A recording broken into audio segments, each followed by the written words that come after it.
juncture and with the permission of the body, I move that we resume consideration of House Bill number 3968 under Committee Report number 12. This is the Charter of the City of Carmona.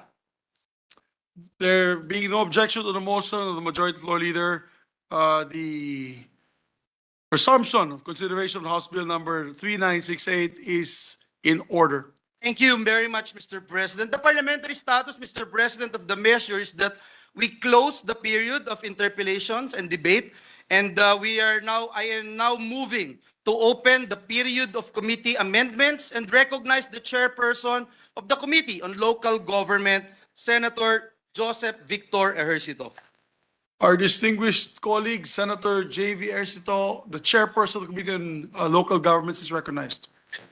Thank you, Majority Leader. Thank you, Mr. President. In accordance to Rule number 24, Section 82, Paragraph 2 of the Rules of the Senate, with the consent of the body, I move that we amend the bill in the nature of a substitute by striking out all the text after the enacting law clause and insert the language or text contained in the substitute bill as distributed earlier today with a copy thereof filed with our Bills and Index Service.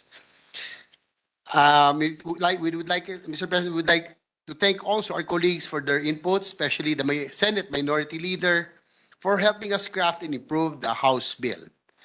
So with that, Mr. President, I stand corrected. Rule 29 of Section 82, Mr. President. So with that, Mr. President, I so move to close the period of.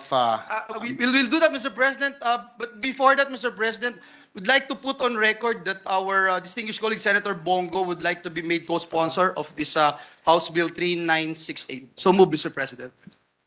So let's approve the amendment. Let's approve the amendment, and then we can accept Yes, the co-sponsors. So there being no objection to the amendments, proposal Mr. President. of Senator JV, the motion. Being none, motion is approved. Thank you, Mr. President. Mr. President, as earlier mentioned, Senator Bongo would like to be made co-sponsor of House Bill number 3968. Can this representation also be Yes, made? and also Senator Bato de la Rosa, Senator Cynthia Villar, I think, Tol. especially I have to say Senator Jingoy Estrada, Mr. President. Well, it would have been proper if we do the amendments first and then we do that accept all later. these sponsorships Thank you, from Mr. all our President. colleagues. I'm sorry, I was confused. Even because I was was just given this, excited to be co-sponsor. Yes, we will do that later, Mr. President. So Let me make the proper motion, Mr. President.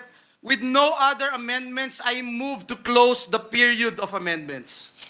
There being no objection to the motion of the Majority Floor Leader, the period of amendments is hereby closed. So, Mr. President, I move that we open the period of individual amendments, if there are any from our colleagues, Mr. President. There being none, I move that we close the period of individual amendments. So, There being no objection to the motion, the period of individual amendments is closed. thank you, Mr. President. Mr. President, with that, I move to approve on second reading House Bill number 3968 as amended. The motion is to approve House Bill number 3968. There being no objection, the motion is approved on second reading.